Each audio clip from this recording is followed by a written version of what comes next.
incompréhensible des Christ et de mettre en lumière quelle est la dispensation du mystère caché de tout temps en Dieu, qui a créé toutes choses par Jésus-Christ, afin que les dominations et les autorités dans les lieux célestes connaissent aujourd'hui par l'Église la sagesse infiniment variée des dieux, selon les desseins éternels qu'il a mis à exécution par Jésus-Christ, en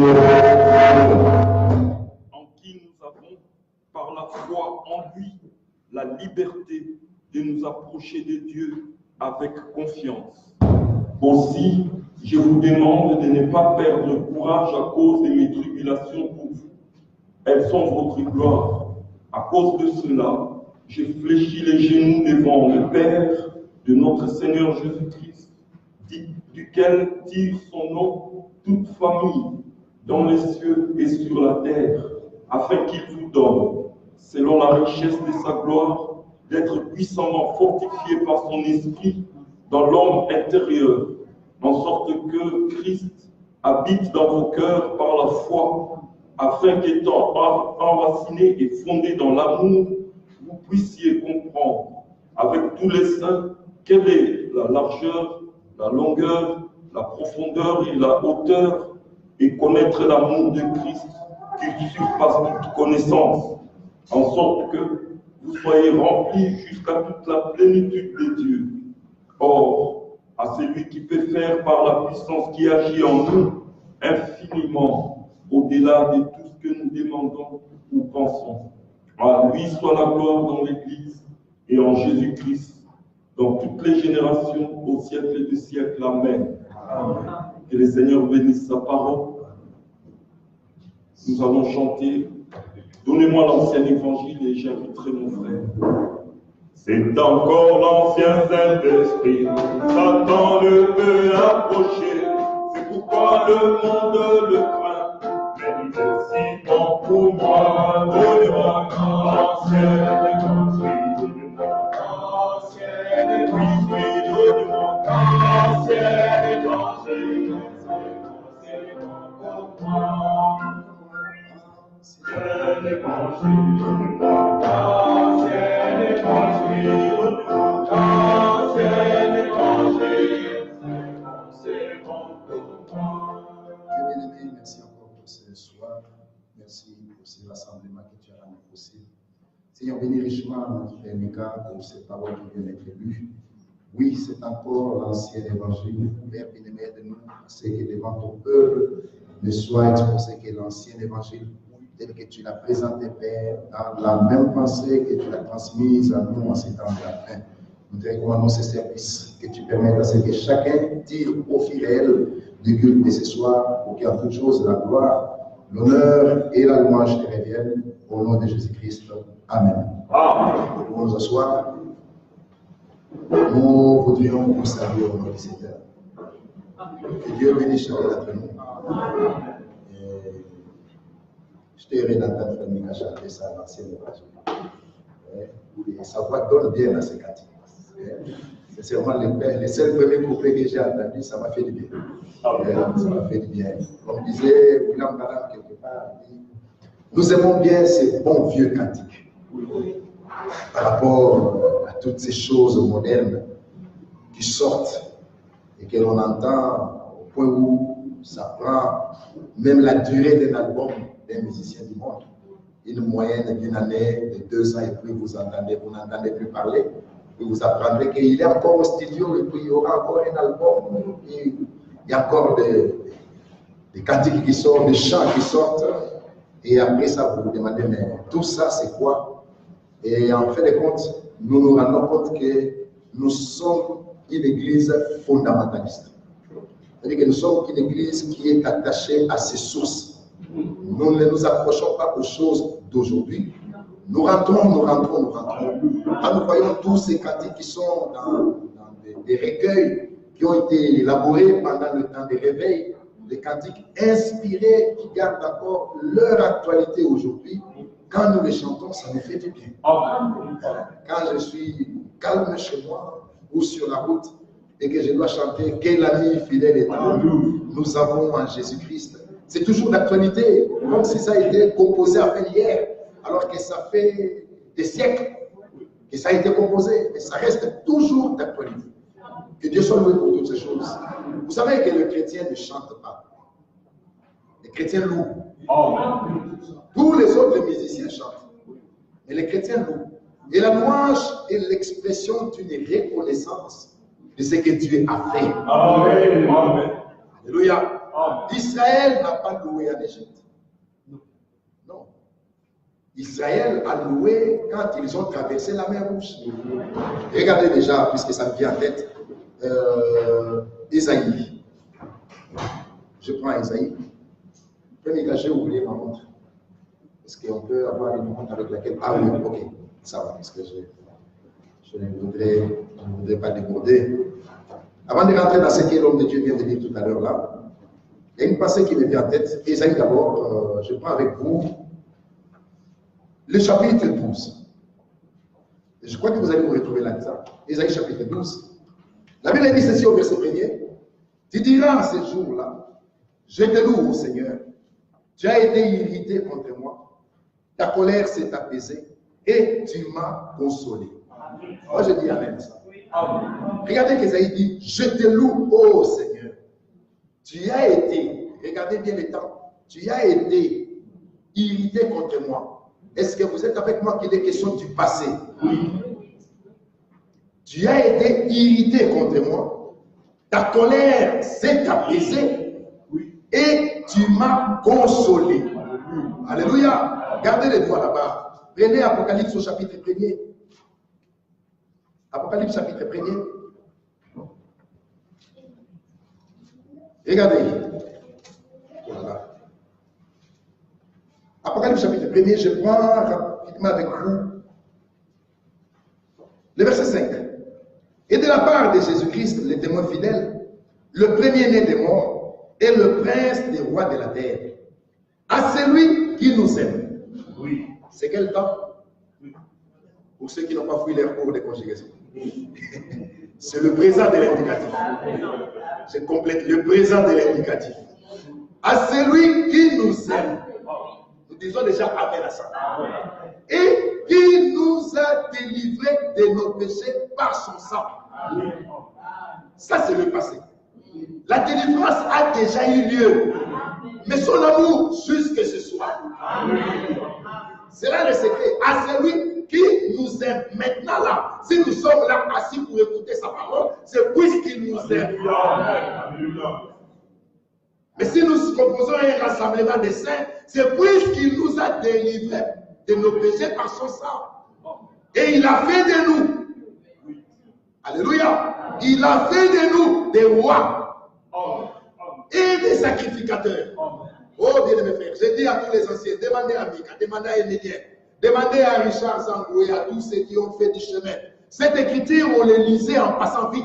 Oui. Il a fait de nous un royaume des sacrificateurs. Mais quand nous la lisons aujourd'hui, nous voyons qu'il a fait de nous un royaume, virgule. Oui. Amen. Amen. Et des sacrificateurs. C'est-à-dire qu'il y a une réalité là-bas. Il y a une personne qui dit, il a fait de nous des rois et des sacrificateurs. Et c'est la même pensée qu'il prend au chapitre 5. Est-ce que c'est là? Oui, Apocalypse chapitre 5, je prends le verset 9. Et il chantait un cantique nouveau en disant, tu es digne de prendre les livres et d'en ouvrir les sceaux, car tu as été immolé et tu as racheté pour Dieu par ton sang un peuple de toute tribu, de toute langue, de tout peuple et de toute nation. Tu as fait d'eux des rois et des sacrificateurs pour notre Dieu, et ils régneront sur la terre. Ah, les concernés devaient dire amen. Amen. Oui, frère. Oui. Mais pourquoi ça? Vous savez, au sujet de la royauté, Dieu avait réparti les héritages. Je vous les rappelle, puisque mes frères vous l'ont déjà dit. La royauté était échue à Juda. L'Écriture dit, le sceptre ne s'éloignera pas de Juda, jusqu'à ce que vienne le Shiloh.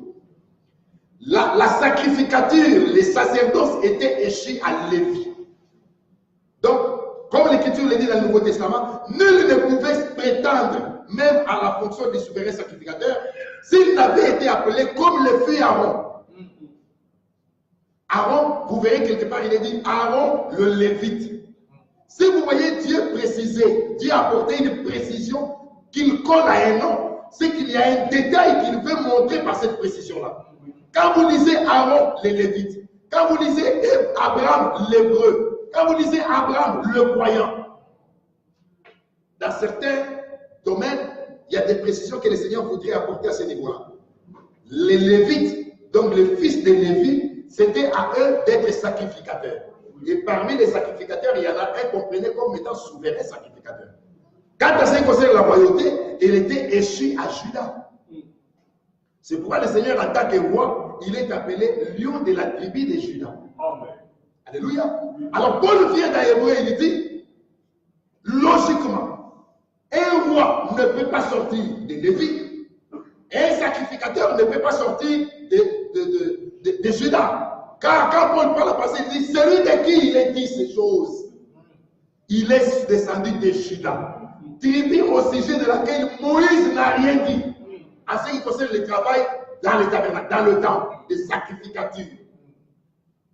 Mais maintenant, Dieu a ouvert un nouveau sacerdoce.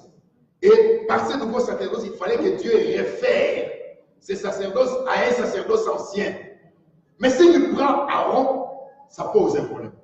Car le souverain sacrificateur qu'il vient d'instituer, il n'est pas de Lévi, il est de Juda. Qui est-il? Jésus-Christ notre sauveur. Alors s'il le prend dans l'ordre d'Aaron, on lui dira, mais comment vas-tu prendre quelqu'un de Juda pour les nommer sacrificateurs dans l'ordre d'Aaron, alors que toi-même tu avais dit dans la Sainte Alliance qu'il ne peut être sacrificateur que celui qui descend de Lévi. Alors Dieu, sachant que ce problème se poserait, il avait déjà prévu un nom dans l'Ancien Testament, qui n'était ni Moïse, ni Aaron, mais qui était Melchisédek. C'est Melchisédek là qu'Abraham a rencontré, à qui Abraham a donné la dîme de tout. Il était sacrificateur du Théo et il était roi de Salem. Donc, dans tout l'Ancien Testament, de Genèse à Malachie, le seul qui était et à la fois roi et sacrificateur, c'est Melchisédek.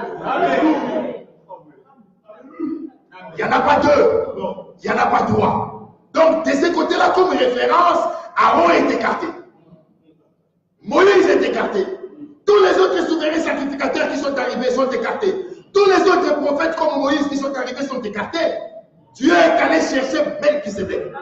Et c'est là pour arriver à justifier ce qu'il avait annoncé d'avance lui-même. Dans Zacharie, je crois. Je voudrais vous retrouver un verset que vous connaissez. Zacharie. Alors, est-ce que c'est là? Chapitre 6, verset 9. La parole de l'Éternel, la parole du Seigneur, me fit adresser en ces mots. Tu recevras des dons des captifs, Eldai, Tobija et Jedaïja, et tu iras toi-même en ce jour-là. Tu iras dans la maison de Josias, fils de Sophonie, où ils se sont rendus en arrivant de Babylone.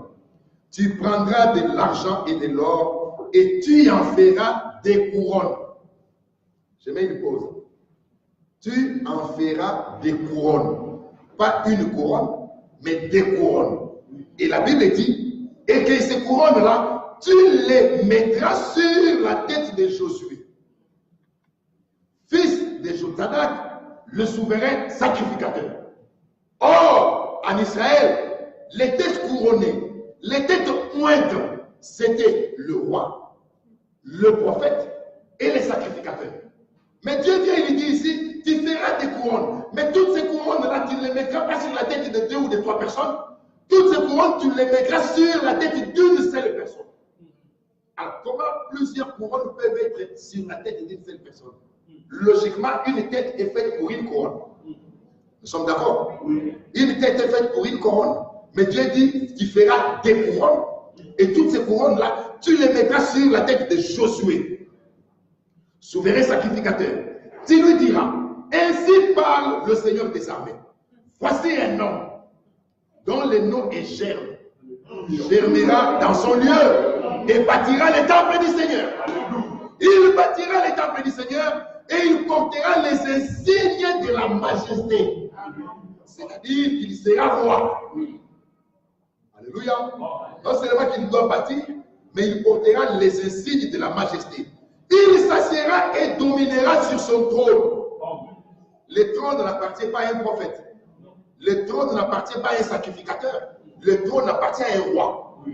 On nous précise encore qu'il sera roi. Et l'Écriture continue. Il sera son sacrificateur sur son trône. Ah, il y a un autre travail qui s'ajoute. Donc il ne sera pas seulement roi, mais il sera aussi sacrificateur. Et Dieu termine merveilleusement en disant, une parfaite union régnera entre l'un et l'autre, entre sa fonction de roi et sa fonction de sacrificateur, une parfaite union régnera. Alléluia. Et celui-là, la référence, c'est Melchisédek. Il n'y avait pas, quand on dit qu'il y a une parfaite union, c'est qu'il n'y avait pas incompatibilité des fonctions. Non. Il y avait une parfaite union entre la fonction des sacrificateurs et la fonction des rois. Alléluia. Alors c'est pourquoi, bien mes frères et sœurs, comme étant le premier parmi nous, il vient. Dieu l'a prévu comme roi. Dieu l'a prévu comme sacrificateur, souverain sacrificateur donc. Alors, un roi ne manque pas de royaume. Il lui faut un royaume. Et un sacrificateur ne manque pas de sacerdoce. Il lui faut un sacerdoce. Mais quel est ce sacerdoce qu'on doit faire maintenant pour cet homme? Alors Pierre dit, vous êtes un peuple acquis.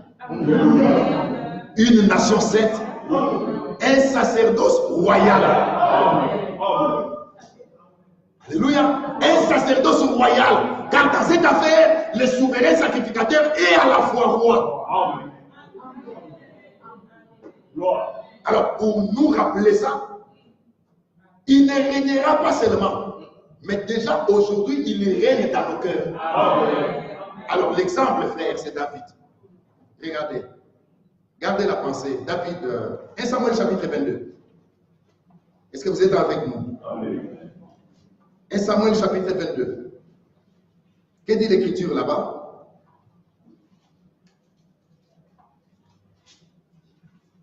Alors, verset 1er. David partit de là. Quand vous regardez, vous verrez que David était en train de fuir. À partir du chapitre 21, même à partir, je crois, du chapitre 20. David a été informé par Jonathan des dispositions hostiles de son père, Saoul.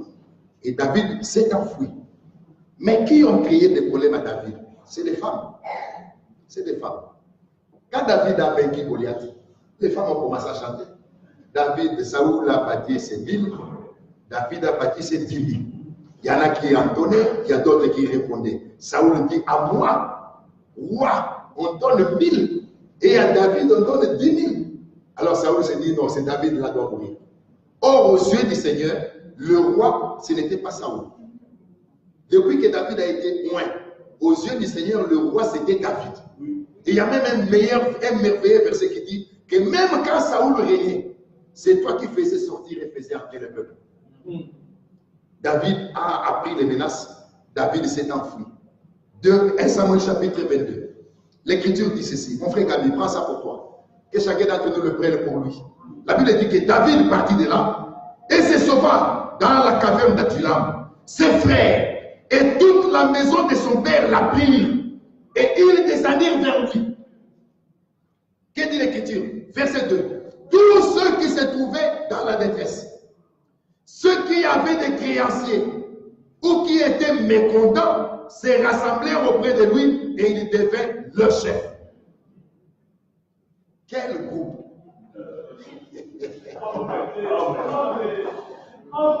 Est-ce qu'il y en a qui sont là qui se retrouvent? En tout cas, moi je me retrouve. La Bible dit, tous ceux qui étaient dans la détresse, ceux qui étaient mécontents, au lieu de bouder dans l'église,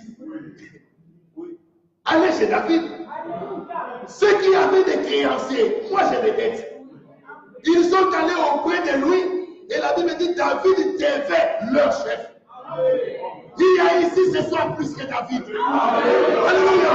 Quelle assemblée avait-il? Une assemblée de gens à problème. C'est la nôtre aujourd'hui. Ce soir-là, c'est une assemblée de gens à problème. Sont-ils là? Oui. Sont-ils là? C'est pourquoi l'Écriture dit ils allèrent auprès de lui. C'est Luc. Ils allèrent auprès de lui, prénom cela. Bien mes frères. Luc chapitre 5, je crois. Luc chapitre 5. Oui, je prends le verset 15. Sa renommée, Luc chapitre 5, verset 15. Que dit l'Écriture là-bas? Sa renommée se répandait de plus en plus. Les gens venaient en foule pour l'entendre et pour être guéris de leur maladie. Il y a une version qui dit, les gens venaient en foule pour l'écouter et être guéris dans tous les domaines. Dans tous les domaines. Nous sommes là pour ça. Nous sommes là pour ça. Est-ce que vous savez que devant un homme riche, il n'y a pas de visite de courtoisie? On n'y va pas pour... non. On ne va pas voir un homme riche pour une visite de courtoisie. Moi, je ne connais pas ça. Je ne connais pas ça. J'ai un oncle qui habite pas très loin de Richard, que la sœur Blandine connaît.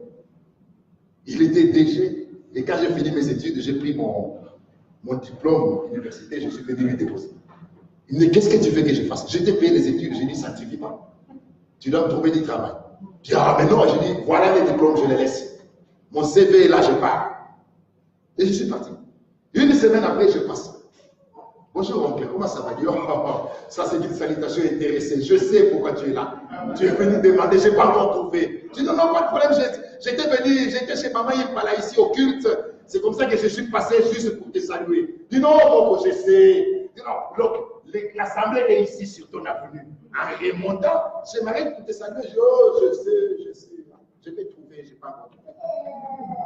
2 semaines après, je passe.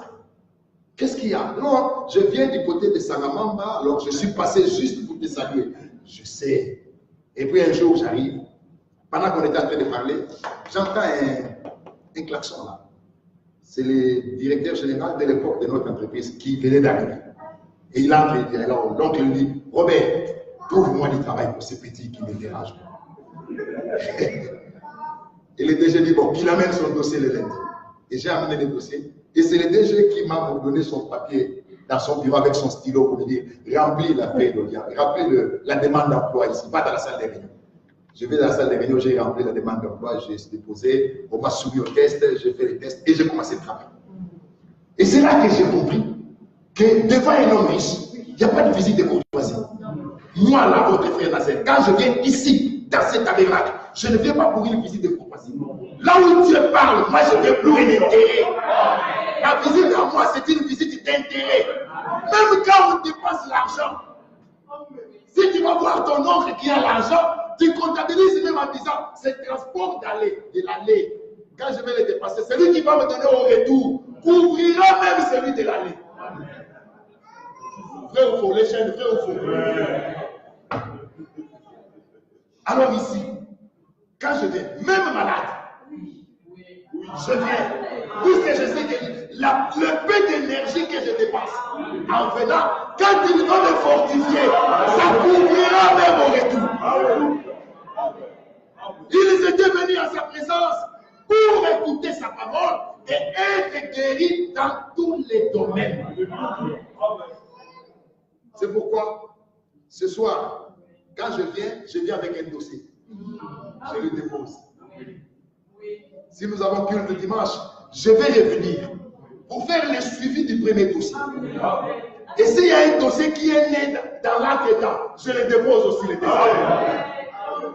Quand je reviendrai mercredi prochain, je fais le suivi et du dossier de mercredi, de vendredi, et du dossier de dimanche.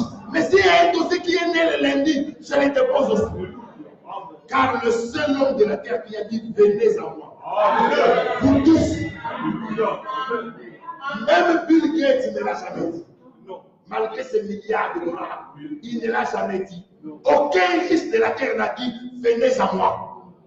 Mais Jésus a dit, vous tous, qui êtes fatigués et chargés, venez à moi. Voilà pourquoi, mes frères, quand nous venons, en tout cas, nous sommes là pour un intérêt. Il n'y a pas de visite de courtoisie ici. Pour entendre sa parole, être guéri dans tous les domaines. Oui. Alléluia. C'est pour cela qu'on le dit par les Hébreux que c'est un souverain sacrificateur qui compatit. Il peut comprendre notre problème. Et quand je dépose un dossier, je m'attends. J'ai eu ça. Quelque chose m'a dit quand j'étais assis là, de le dire comme ça. Je m'attends à ce qu'il réponde dans l'intégralité. Oui, frère. Devant le Seigneur, nous ne souhaitons pas de demi-solution. Vous êtes avec moi? Il va niquer vos droits quand même. Ou alors vous ne connaissez pas vos droits. C'est comme ça que le prophète disait, le jour où l'épouse connaîtra ses droits. Et il a pris un exemple, il dit, l'épouse aujourd'hui, il fait comme un petit poisson dans l'océan. Et le petit poisson dit, que je boive cette eau petit à petit, puisque ça peut se terminer un jour. Est-ce que le poumon ou l'estomac du petit poisson peut vider la quantité de l'eau qu'il y a dans l'océan? Dieu est riche. Mais vous y allez avec hésitation. Dieu est riche et Dieu exauce. Et l'exaucement est différent de la réponse. L'exaucement, c'est une réponse avec une entière satisfaction. C'est ça l'exaucement. J'ai besoin d'une chemise bleue. J'obtiens une chemise rouge. C'est pas ça l'exaucement. L'exaucement, c'est la chemise bleue.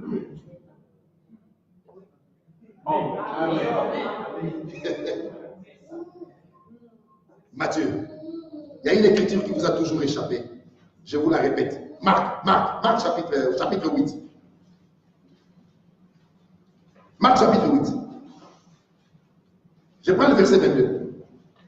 Ils se rendirent à Bethsaïda et on amena vers Jésus un aveugle qu'on le pria de toucher. Il prit l'aveugle par la main et le conduisit hors du village. Puis il lui mit de la salive sur les yeux, lui imposa le main et lui demanda s'il voyait quelque chose. L'aveugle regarda et dit, pardon, j'aperçois des hommes, mais comme j'en vois comme des arbres qui marchent. Je m'arrête là. Il a appliqué de la salive sur l'homme. Jésus a mis ses mains sur les yeux de l'homme. Et quand il a enlevé, il lui demande, est-ce que tu vois? Et là, l'homme dit, j'aperçois des hommes, mais ils marchent comme des arbres. C'est-à-dire que la vision est floue. Il a un peu vu, mais il n'a vraiment pas vu. Il dit qu'il marche comme des arbres. Et la Bible dit que Jésus a compris que le travail ne s'est pas achevé. Je ne suis pas sûr que les hommes allaient te choisir pour que tu crois. Je ne suis pas sûr. C'est pourquoi nous disons que la bonne éducation est différente de la nouvelle naissance. Amen. Amen. Et j'insiste. Oui. Et ça aussi, les jeunes doivent le comprendre. Il faut passer par une expérience. Ce n'est pas parce que tu ne voles pas, puisque tu ne triches pas et que tu penses que tu es né de nouveau. Non, la nouvelle naissance, c'est autre chose. Ce n'est pas la bonne éducation. Non. Il y a un homme qui est venu voir Jésus. Il dit, bon maître, que dois-je faire? Luc chapitre 10. Pour hériter la vie éternelle. Marc, je crois, chapitre 10. Jésus lui dit, tu connais la loi. Tu ne voleras pas, tu ne tueras pas. L'homme dit, depuis ma jeunesse, j'ai fait ça. Jésus qui connaît toutes choses, il n'a pas démenti à cet homme. Il n'a pas dit, non, tel jour tu avais péché, tel autre jour. Non, Jésus, la Bible dit que Jésus l'a regardé et Jésus l'a aimé. Amen. Jésus l'a aimé. Mais il a dit une seule chose terrestre. C'est-à-dire que même celui qui est venu poser le problème de la vie éternelle, lui-même s'est rendu compte que malgré que j'ai obéi à la loi, mais il y a quelque chose qui me manque. Oui. Lui-même s'est rendu compte qu'il y a quelque chose qui me manque. Et il dit à Jésus, il a besoin de la vie éternelle. Jésus lui dit, fais ce qui te manque, va ce que tu as, donne aux pauvres. Tu amasseras des trésors au ciel, viens et suis-moi. Là, c'est poser le problème. Accepter de mourir en soi, c'est à ce niveau-là que se pose le problème. Tu regardes à tous les avantages, à l'image que tu as dans le quartier, à l'école, les succès que tu as, tu te dis, perdre tout ça. Paul, qui n'était même pas dans les bars, il dit, tout ce qui était un gain pour moi, je le considère comme étant une perte. À cause de l'excellence, de la connaissance de Jésus-Christ, notre Sauveur. À cause de qui j'ai renoncé à tout. J'ai renoncé à tout. Alléluia.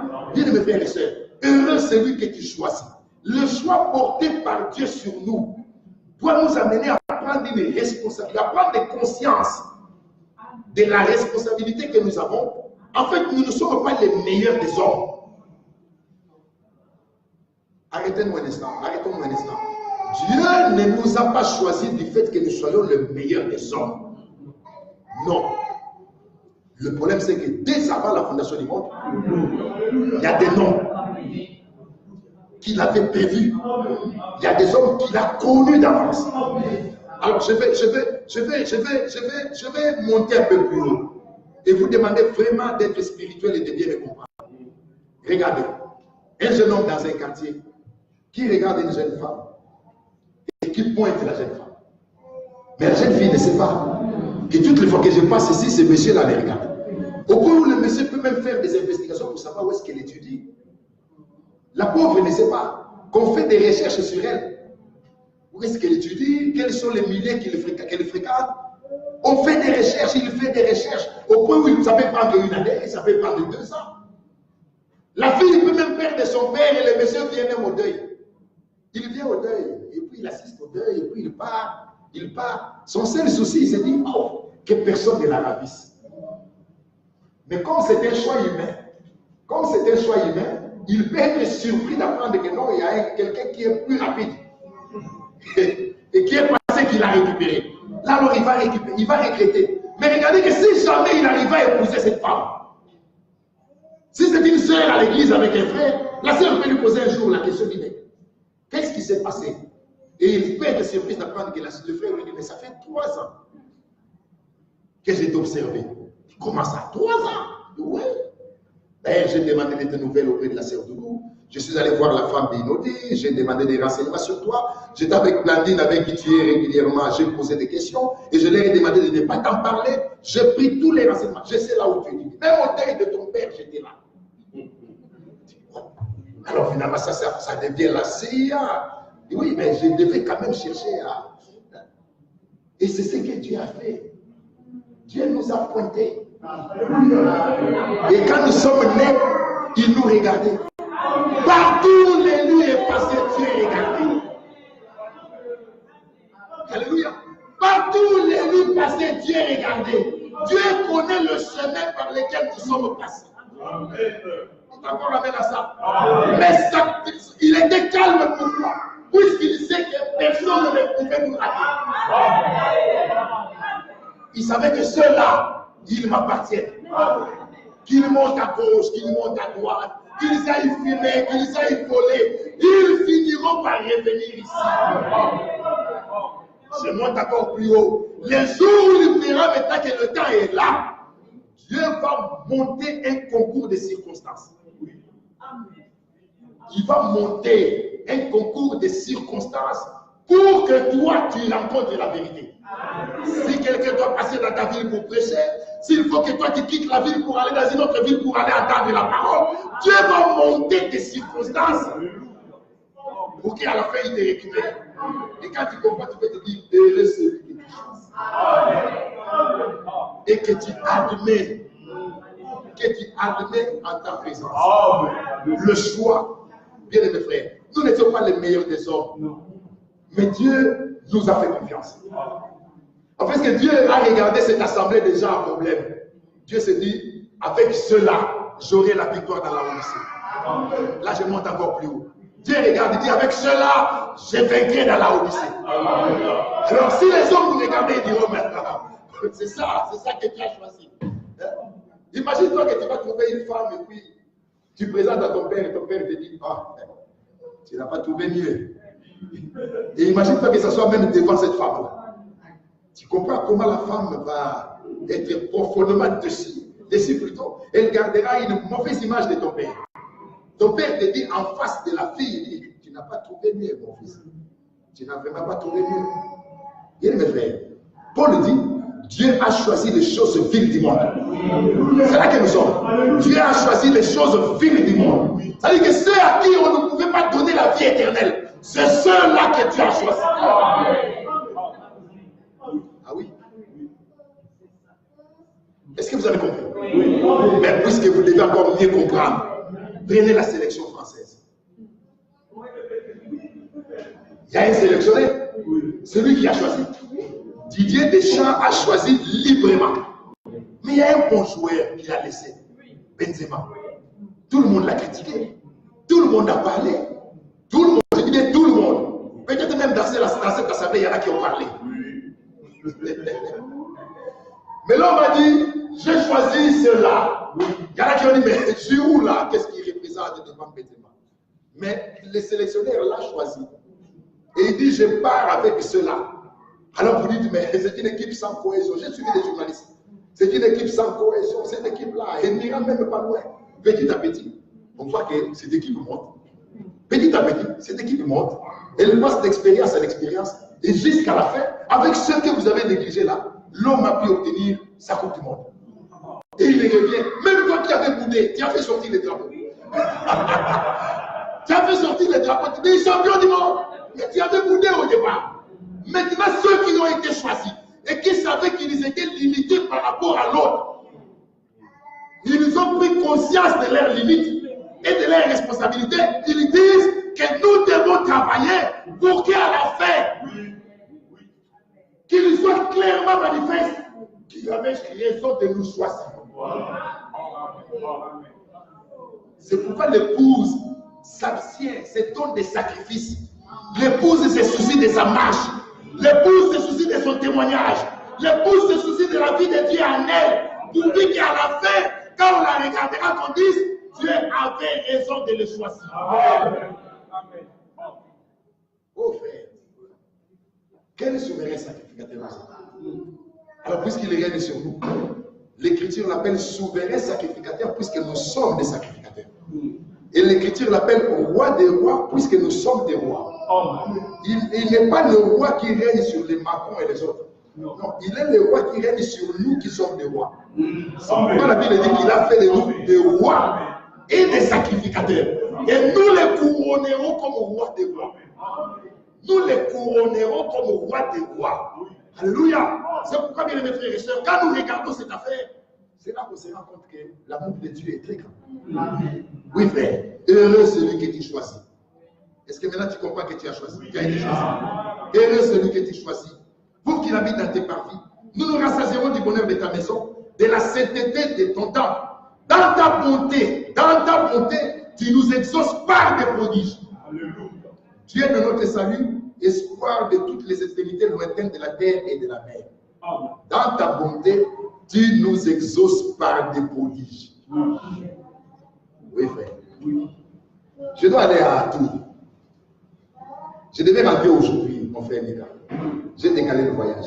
Comme beaucoup de frères de Tours étaient en Anvers, je dois arriver à Tours. Et vous savez pourquoi? Le mois de juin, j'étais ici.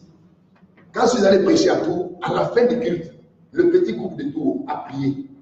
Seigneur, permets que le frère Nazaire revienne au mois de juillet pour que nous puissions encore écouter la parole. Moi-même, je me suis dit, bon, matériellement, comment ça va se faire? Mais puisqu'ils ont prié, sachant que Dieu exauce la prière des saints, pas de problème, je suis parti. Je suis rentré chez moi de Dieu. Et je vous dis, Dieu a pourvu pour que je rentre au mois de juillet. Et je suis là au mois de juillet. Je suis obligé d'aller honorer cette prière à tout. Un jour, je suis allé prêcher à Kamina, chez le frère Bagaché. Kamina n'est pas beaucoup visité parce que c'est un coin enclavé. C'est à près de 1400 km de Kinshasa. Et le train passe parfois une fois la semaine. Donc j'avais pris juste quelques jours et je devais reprendre le travail un lundi. Le train devait passer vendredi pour remonter à lundi. J'arrive dimanche, j'ai prêché dimanche, j'ai prêché lundi, j'ai prêché mardi, j'ai prêché mercredi. Et j'ai dit au frère, je termine aujourd'hui, puisqu'on vient de me dire qu'à la gare, le train arrive demain à 12 h. Donc je suis obligé de partir pour passer par mon tout bougement et puisque lundi, je dois déjà reprendre le travail. Et vous savez ce qui s'est passé? Le frère Bakashika monte du haut de la chair pour congédier l'église. Il dit, frère Nazaire, nous sommes dans un coin enclavé et nous ne sommes pas beaucoup visités.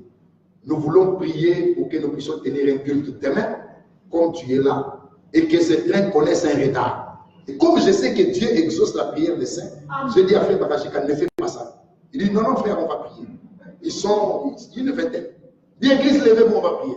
Ils ont prié. Seigneur, permet que ce train connaisse un retard pour que nous ayons un culte encore demain avec les frères Nazaire.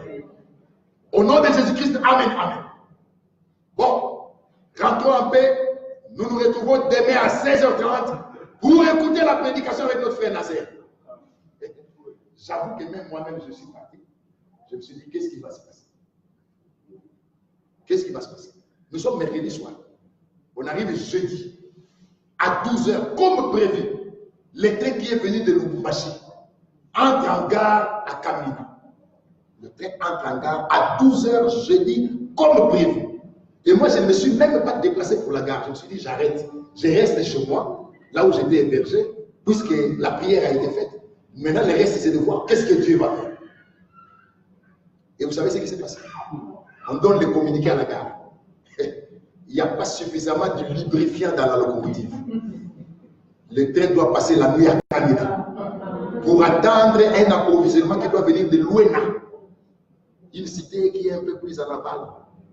Ceux qui étaient venus de Lubumbashi, qui étaient dans ce train, qui allaient vers Kamina et Kananga, ils ont passé la nuit à la gare de Kamina. Ils ont passé la nuit sans eau, sans toilette à la gare. Ils ont injurié l'État, ils ont injurié la compagnie ferroviaire. Ils ont coudé, ils ont parlé. Les pauvres, ceux qui ne savaient pas, ceux qui avaient une vingtaine de personnes qui a prié, Seigneur, permet que les trains connaissent les gars. 16h30, on a tenu le culte. C'était le meilleur culte. Dieu a permis qu'il y ait une puissante onction, la parole a été annoncée, le peuple était dans la joie, et quand à 18h on a fini, l'église a prié, et le frère me dit, maintenant tu peux partir. Et le lendemain, le train a redémarré, on est parti. Bien mes frères, ne vous négligez plus. Dieu vous connaît. Et Dieu connaît vos besoins. Dieu connaît vos besoins.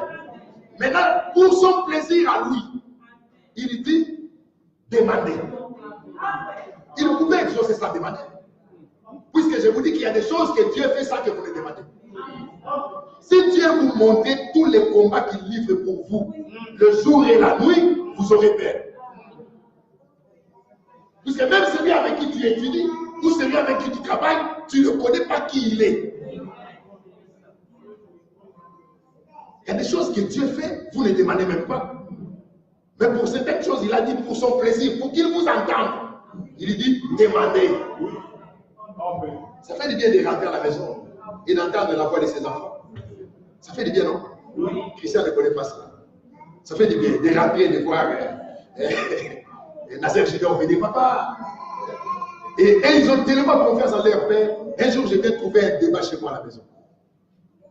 Il y en a un qui dit, papa va taper Jackie Chan. Il y a un autre qui dit, tu es sûr?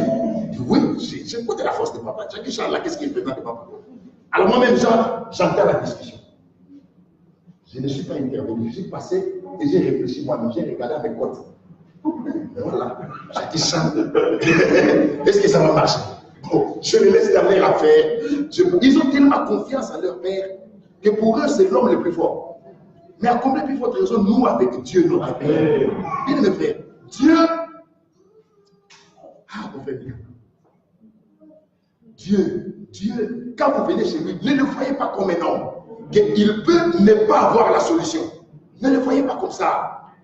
Dites-vous que Dieu a la solution. Non seulement qu'il a la solution, il est lui-même la solution. Vous savez, quand il leur a dit, passez par le chemin de la mer, il n'y a que Dieu qui savait que la solution était sur la mer. Même Moïse ne savait pas. Quand ils sont arrivés devant l'obstacle, la mer où j'étais là, le peuple a commencé à bouder. Moïse se regarde et dit, qu'est-ce que je dois faire? Mais Dieu lui a dit, pourquoi s'écrit? Parle. Et j'aime l'écriture qui dit, Dieu regarda la mer d'un regard courroucé. Et la mer a frayé un chemin. Au point où l'eau s'est retenue de part et d'autre. Si vous n'avez jamais compris ça, ça veut dire, vous voyez ces murs-là, l'eau a fait comme ça. D'un côté, et de l'autre côté aussi, l'eau a fait comme ça. Si tu veux vérifier, tu viens, tu touches. Il y a de l'eau. Si tu veux vérifier, tu viens, tu peux même prendre de la verre le visage. C'est de l'eau. Mais la science nous dit que l'eau est un liquide qui n'a pas de forme, qui prend les formes du récipient dans lequel on le place. Mais cette fois-là, il n'y avait pas de récipient. Mais celui qui a créé l'eau, lui-même a ordonné l'eau. Jamais. L'eau s'est arrêtée. L'eau s'est arrêtée. Et la Bible dit que le peuple a traversé d'un pied sec. Est-ce que vous savez ce que ça veut dire en français? Ça veut dire que même la boue du lit, la boue là, du lit était sec, elle était sèche. Puisque la Bible dit que le peuple a traversé d'un pied sec. Maintenant, quand ils sont arrivés de l'autre côté et qu'ils ont vu la délivrance que Dieu leur a accordée, c'est alors que Myriam a pris les tambourins, c'est alors qu'on a loué le Seigneur. C'est pourquoi l'Écriture dit, tu m'as exaucé, tu étais irrité contre moi et tu m'as consolé, c'est-à-dire tu m'as pardonné. Quand il y a la consolation dans cette idée-là, il faut voir le pardon des péchés. Nous sommes dans Isaïe 40, consolez, consolez mon peuple, parlez au cœur de Jérusalem. Dites-lui, pas le deuil est fini. Puisque la consolation là, ce n'est pas par rapport au deuil. Dites-lui, ses péchés sont pardonnés. Ses iniquités sont expiées et qu'il a reçu entre les mains du Seigneur au double de ses péchés. Tu as été irrité contre moi, mais tu m'as pardonné, tu m'as consolé. Vous comprenez, frère? Alors Myriam a pris le cantique et ils ont chanté. Et la louange, c'est pour les racheter. Donc c'est l'expression d'une reconnaissance à cause de ce que tu as fait. Alléluia. Israël était en captivité, on leur a dit chantez-nous des cantiques de Babylone. Ils ont dit mais comment chanterons-nous les cantiques de Sion dans une terre étrangère? Non, il faut d'abord qu'on soit délivré. Quand on est délivré, on peut pas la même chanter. Alléluia. Pourquoi, mes frères et sœurs, nos chants sont basés sur l'écriture. Il y a eu beaucoup d'incrédules qui ont chanté. Oui, souffrez que j'aime bien mes responsabilités. Chez nous au Congo, il y en a un qui a chanté bonjour, comment ça va? La louange qui plaît au Seigneur et que tu dises aux gens, quand tu rencontres quelqu'un, dis bonjour, dis merci, dis pardon. Vraiment, ça c'est la louange qui plaît au Seigneur. Il y en a un dans le milieu du message, il faut que je ne sais pas, c'était du ciel, qui vient, il chante, il dit. La rédemption du corps a déjà eu lieu. Démontrant par là son incrédulité. Aujourd'hui, en 2018, nous sommes sur la terre, nous les élus, qui sont concernés par la rédemption de nos corps. Et toi, tu chantes que la rédemption du corps a déjà eu lieu. Donc pourquoi même elle n'a pas déjà eu lieu? Si on décortique ça, il y a tellement de choses dans tout ça où nous entendons l'inspiration est plus que les Écritures. Non. Il y a tellement de choses au point où finalement, comme le disait Madiban à l'époque, il y a beaucoup de ces CD qu'on a fait sortir de nos maisons. Même si la musique peut être bonne, mon frère, les paroles là, mettez dehors. Amen. Mettez ça dehors. Laissez-nous ces bons vieux cantiques. Mettez ça dehors. Oui, frère, mettez ça dehors. Nous louons, nous ne chantons pas, nous louons. Nous louons. Oh, bien aimé. Alors regardez, l'amour qu'il a manifesté envers nous est tellement grand que quand nous nous arrêtons et que nous regardons, frère, c'est là que nous pouvons nous rendre compte que Dieu est bon. Dieu est bon. Il nous exauce par des prodiges. Et la grande œuvre qu'il a eu à faire, c'est que le salut. On était dans Apocalypse chapitre 5. Et regardez. Apocalypse chapitre 5. La Bible dit ceci. Aimez-vous la parole, frère? Amen. Chapitre 5. Regardez avec moi. Qu'est-ce que dit l'Écriture? Et il chantait un cantique nouveau, verset 9. En disant, tu es digne de prendre les livres. Quand vous prenez le chapitre 4, verset, vous verrez à partir du verset 11. Tu es digne de notre Seigneur et notre Dieu de recevoir la gloire et l'honneur et la puissance, car tu as créé toutes choses. Et c'est par ta volonté qu'elles existent et qu'elles ont été créées. Il n'a pas seulement été déclaré digne comme créateur, mais il a aussi été déclaré digne comme rédempteur. Au chapitre 4, le verset 11, il est déclaré digne en tant que créateur. Et au chapitre 5, verset 9, il est déclaré digne en tant que rédempteur. Alors cette affaire part de l'Éden. Dieu a créé les cieux et la terre. Ça, vous le savez. Genèse chapitre 1er, verset 21. Dieu termine sa création le 6e jour en créant l'homme. Vous le savez. Et le 7e jour, Dieu se reposa. Mais quand il commence la nouvelle création, Dieu commence là où il a terminé. Il a terminé par l'homme. Dans la nouvelle création, Dieu commence par créer l'homme nouveau. C'est par là qu'il a commencé. Il commence par créer l'homme nouveau. Maintenant, cet homme nouveau-là, Hébreu dit que eux dont la terre n'était pas digne. Si je deviens président de la République, souffrez que je n'habite plus pendant chez moi. Si j'habite Orléans, souffrez que je n'habite plus ici. Je dois aller à l'Élysée. À cause de mon rang, Orléans n'est plus digne. Sarah n'est plus digne. Trappe n'est plus digne. Mon rang nécessite que j'aille habiter au palais de l'Élysée. Oui. Ceux qui ont bénéficié de la nouvelle naissance, dans la nouvelle création, les nouveaux hommes, ceux à qui peuvent dire Dieu a créé en moi un homme nouveau, ces hommes-là, Dieu finira par créer pour eux de nouveaux cieux et une nouvelle terre, car la terre n'est plus digne pour eux. C'est pourquoi ils se considèrent comme étrangers et voyageurs sur la terre. Et Paul dit, ceux qui parlent ainsi montrent par là qu'ils cherchent une cité. S'ils avaient eu en vue celle d'où ils étaient sortis, ils auraient eu le temps d'y retourner. Maintenant, ils cherchent une cité céleste. C'est pourquoi Dieu n'a pas honte d'être appelé leur Dieu, car il leur a préparé une cité. Il a commencé par les cieux et la terre. Il a terminé par l'homme. Maintenant, il commence par l'homme nouveau. Pour aller terminer par de nouveaux cieux et une nouvelle terre où la justice habitera. Maintenant, pour y arriver, il a mis tous les ingrédients nécessaires dans la parole. Pour que la parole forme l'homme nouveau et qu'il l'amène à un niveau de perfection qui puisse l'amener à accéder à toutes ces promesses que Dieu y a fait pour lui. C'est pourquoi, bien aimé frère, il ne pouvait pas seulement réagir, être déclaré digne en tant que créateur par la première création, il devrait aussi être déclaré digne en tant que rédacteur dans la nouvelle création. Or, la rédemption a 3 composantes en grec.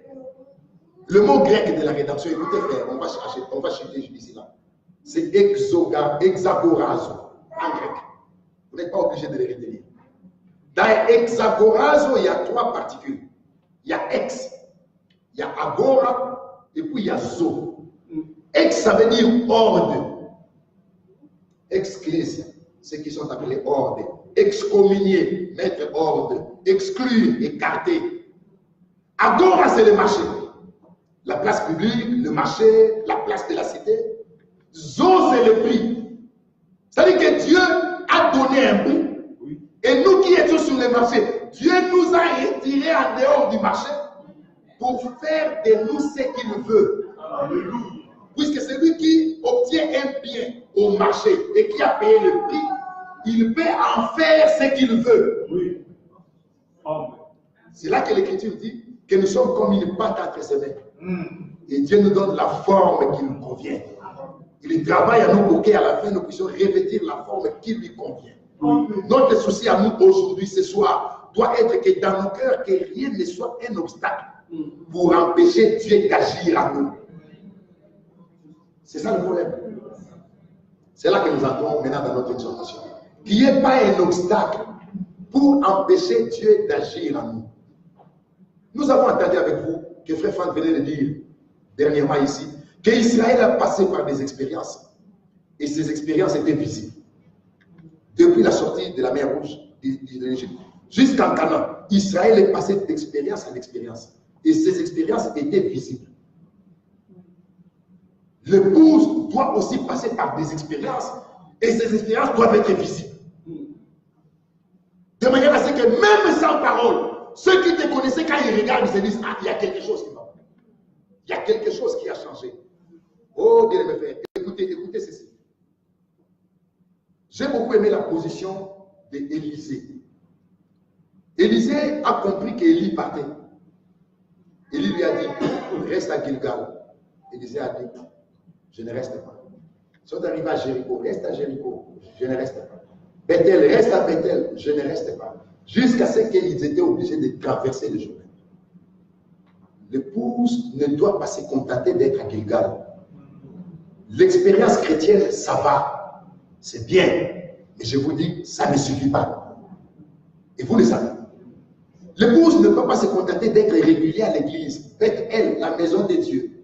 Venir à l'église, c'est bien.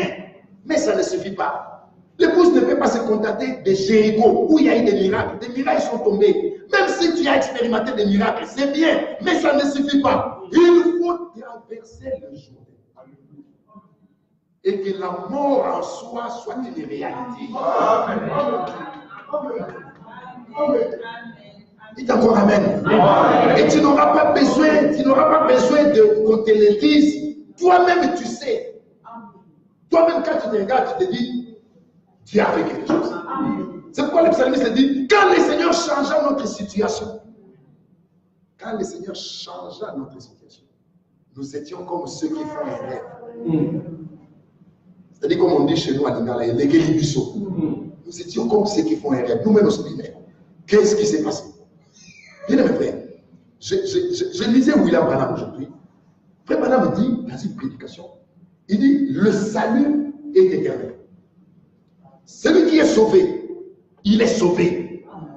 Ça, vous le croyez, non? Oui. Il peut pas être sauvé en janvier pour être perdu en décembre. Il est sauvé. Mais maintenant, ça marche pas témoigner qu'il est sauvé. Si jamais il est tombé, si jamais il faillissait, cet homme ne bâtira pas son expérience sur sa faiblesse. Il cherchera à se relever car il sait que ça n'appartient pas à la nature divine. Amen. Est-ce que nous sommes ensemble? Oui.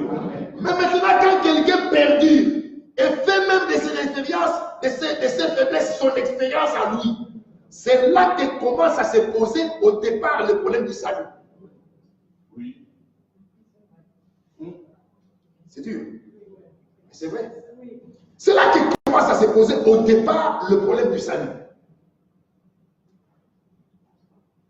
C'est comme ça, mes frères et sœurs, que l'expérience de la nouvelle naissance. Vous attendez, je vous rappelle encore Krefeld, vous attendez qu'il a été dit que la foi était une victoire et l'incrédulité est un échec. Puisque le péché, c'est l'incrédulité. Fumer, faire ceci, faire cela, ce ne sont que des manifestations. Mais au départ, l'homme a des problèmes de la foi. Puisque la foi dans le cœur entraîne l'obéissance.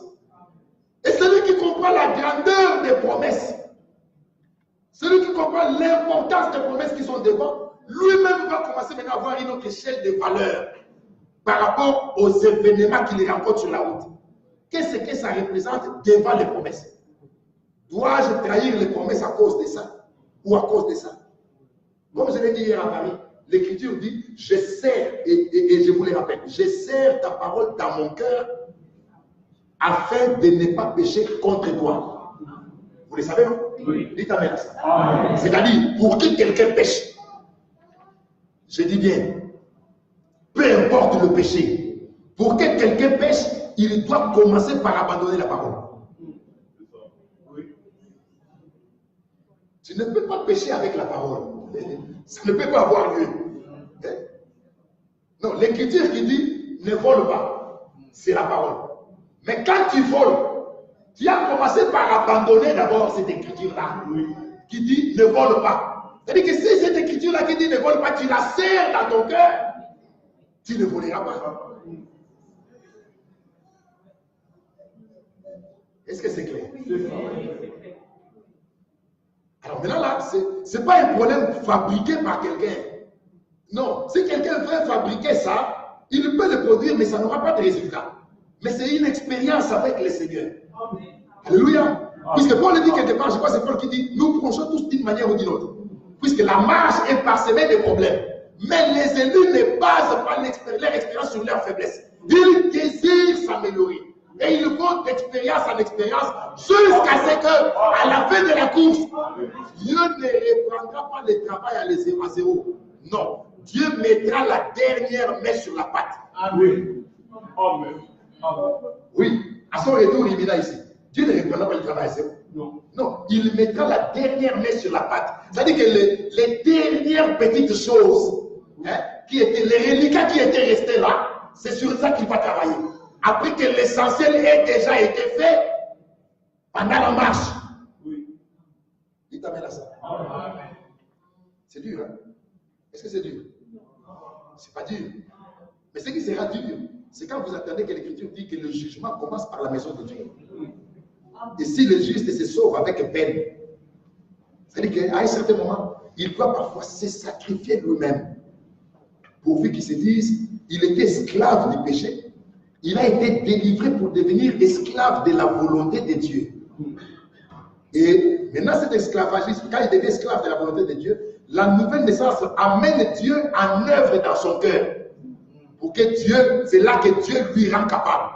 Comme le dit l'Écriture, que le Seigneur vous rende capable de toute bonne œuvre pour l'accomplissement de sa volonté. Et l'homme n'aura pas sujet à se glorifier car il sait que ce que je ne suis par la grâce de Dieu. C'est Dieu qui les rendra capables, oui, de surmonter les réalités de la Odyssée. Oui. Alléluia. Nous devons vaincre. Déjà, celui qui nous fait confiance, il nous déclare plus que vainqueur. Il est allé chez Gédéon. Avant même que Gédéon ne livre un combat, il lui dit, lève-toi, vaillant héros. Comment ça? Jamais les Gédéon, même un combat du quartier, on n'a pas vu ça.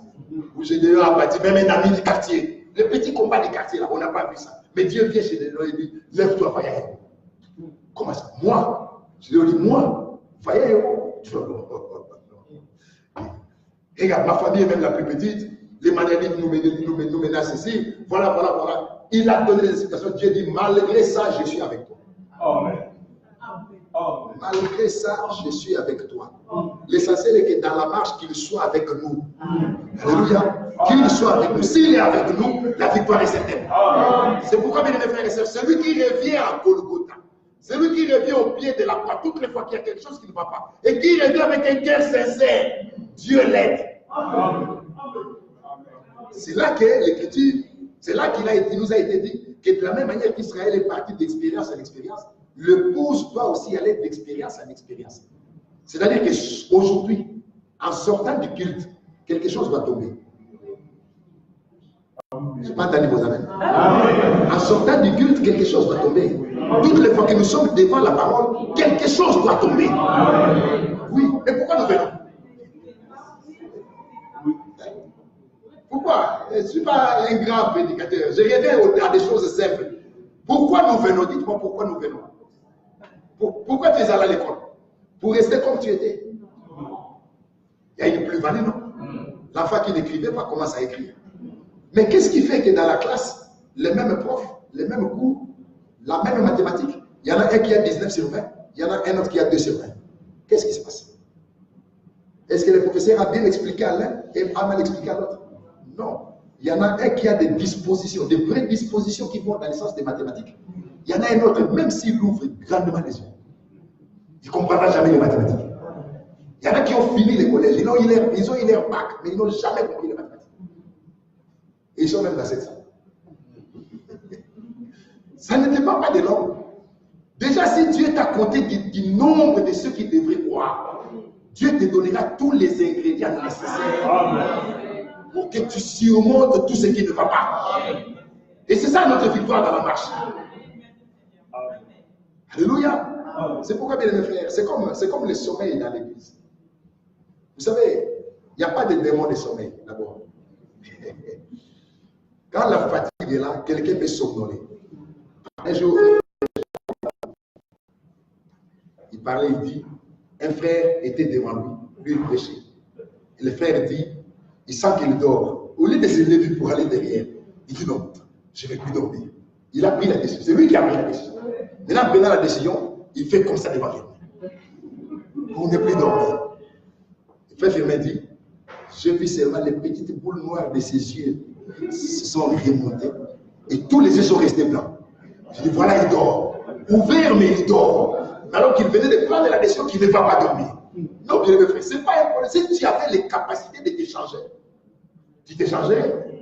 Mais Dieu s'est réservé lui-même le pouvoir de t'échanger. Mais il veut le faire il veut solliciter que toi, tu le laisses agir. Vous comprenez? Il veut le faire de manière à ce que toi, tu le laisses agir. C'est pourquoi l'Écriture dit, mettez en œuvre votre salut. C'est-à-dire que laissez Christ en tant que sauveur agir librement dans votre cœur. Qui le désire? Moi, je le désire. Christ en tant que sauveur agir librement dans notre cœur. Et c'est là, quand nous allons petit à petit, même le peu qui peut tomber aujourd'hui, le peu là, qui peut tomber ce soir, c'est déjà une victoire. Je dis Seigneur, merci puisque tu m'as parlé. Si Dieu nous parle dans une réunion, bien mes frères, quelle grâce, quel privilège. Quelle grâce, quel privilège.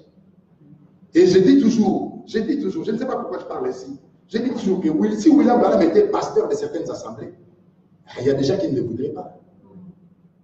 Nous, on est encore modérés. Branham était dur. Lisez l'évangile, lisez bien l'évangile. Branham était dur, alors dur. Il y a des choses qu'il a dites comme ça, brutalement, durement, puisqu'il avait la responsabilité de redresser certaines choses. Ça n'a pas été facile. William Branham est allé jusqu'à dire que nous ne prêchons pas pour que les gens viennent. Nous prêchons pour que les gens partent. C'est dur d'entendre ça. On va se dire, mais ça, c'est quel homme de Dieu? Mais oui, puisque la parole est un filtre. Ne restera dans la parole que ceux qui sont de la parole. Rien à faire. Ne restera dans la parole que ceux qui sont de la parole.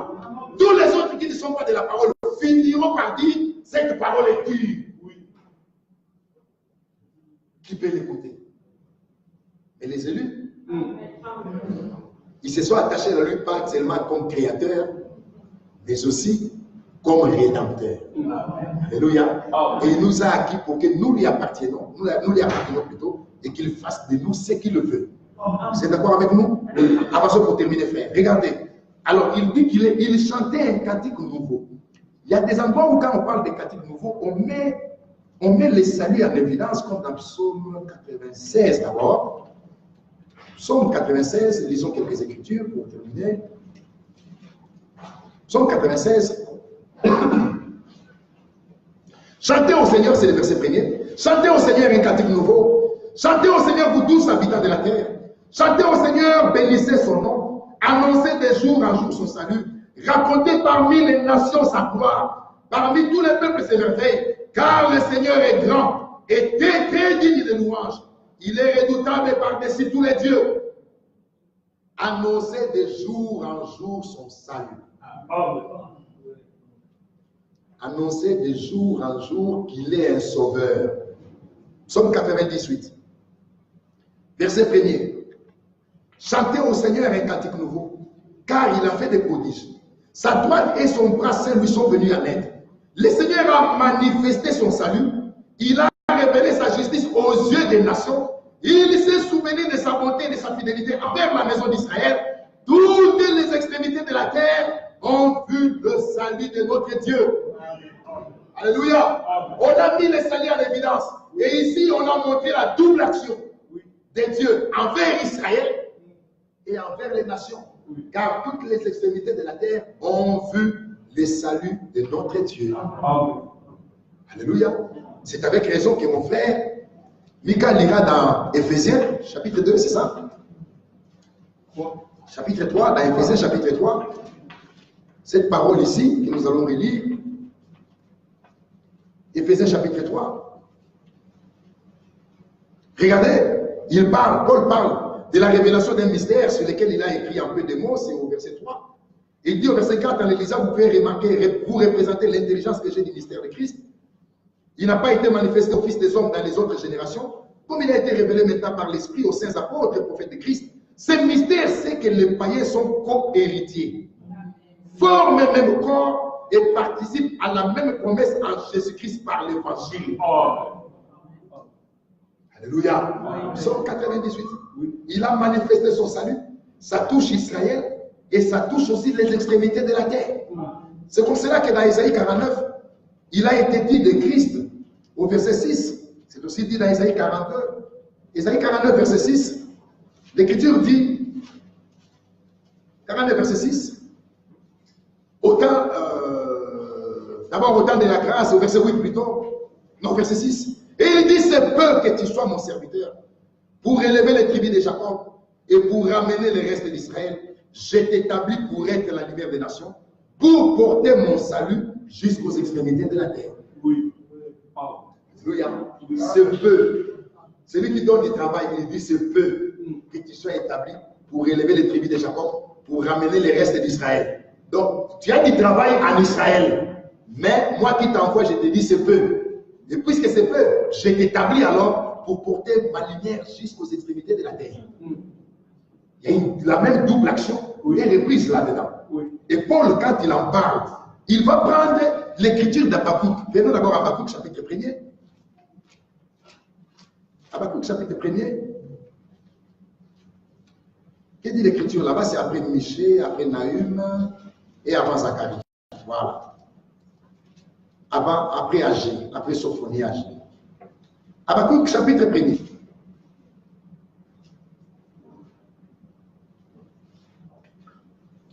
Oh, on était déjà pour ça. Moi, je me suis perdu un peu. Oui, après Nahum. Verset 5. Jetez les yeux parmi les nations et regardez. Oui. Pas en Israël. Pas en Israël. Jetez les yeux parmi les nations et regardez. Et soyez saisis d'étonnement, d'épouvante, car je vais faire en vos jours une œuvre que vous ne croirez pas si on vous l'a raconté. Alléluia. Alors s'il dit jetez les regards parmi les nations, donc il faut regarder parmi les nations. Il dit à Israël, jetez les regards parmi les nations. Je ferai en vos jours une œuvre que vous ne croirez pas si on vous l'a raconté. Alors, et l'écriture d'Ésaïe 49, et l'écriture d'Habakkuk, chapitre 1er, quand Paul le prend dans Acte 13, quand Paul prend cette écriture dans Acte 13, voici là où il chute. Il dit ceci, Acte des Apôtres, chapitre 13. L'apôtre Paul dit,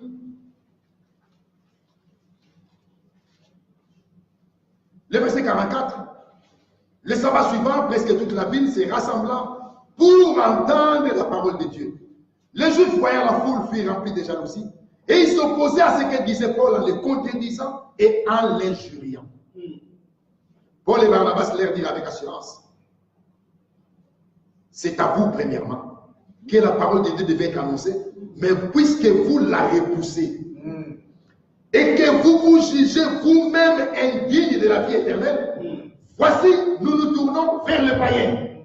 Je dirais, voici, nous nous tournons vers les nations.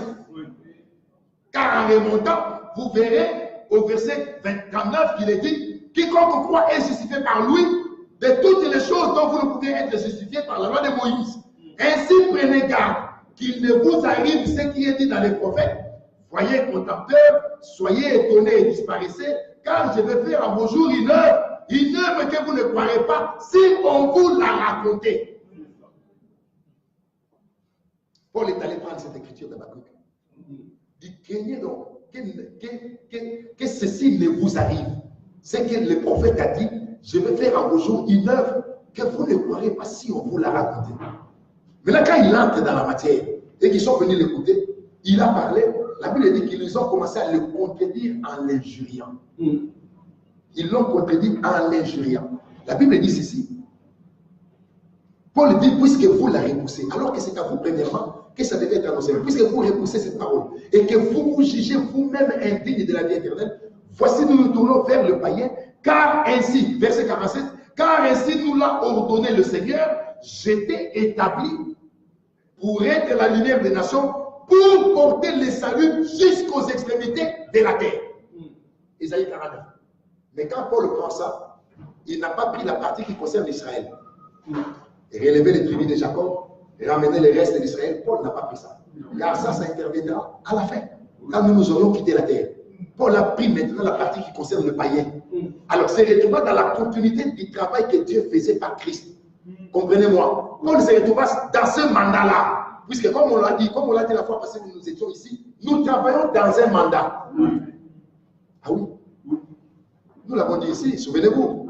On s'était dit, Dieu a envoyé Élie en lui disant, tu pointeras Asaël, tu pointeras Jéhu, tu pointeras Élisée comme prophète à ta place. Mais Élie n'a point qu'Élisée.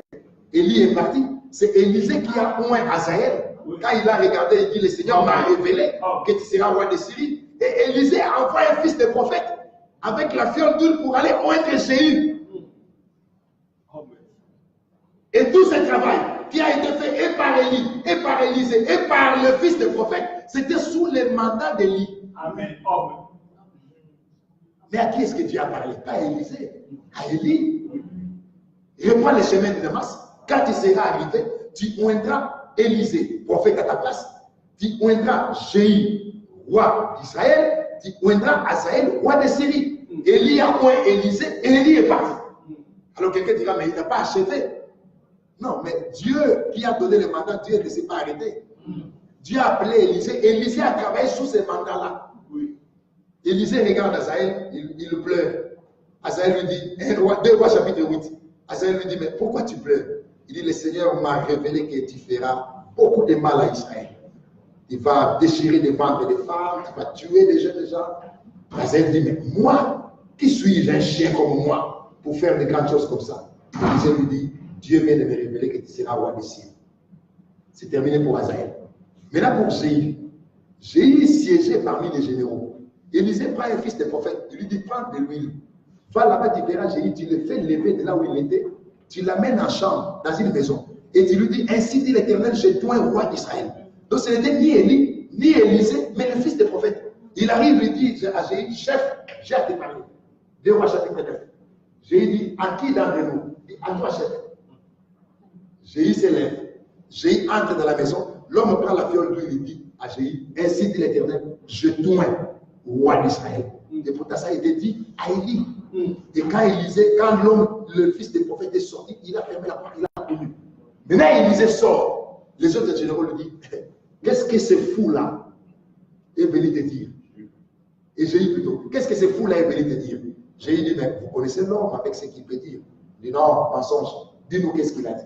Il dit, non, il m'a dit, ainsi dit l'Éternel, je t'oins roi d'Israël. C'est là que le mandat donné à Élie venait de se terminer par rapport à ces personnes qui devaient moindre. Mais Élie n'était plus là physiquement. Aujourd'hui encore, le mandat donné à Branham. Branham n'est plus là physiquement depuis Matthieu 24, 45. Et nous tous qui sommes dans Éphésiens 4 et 11, nous travaillons sous ces mandats.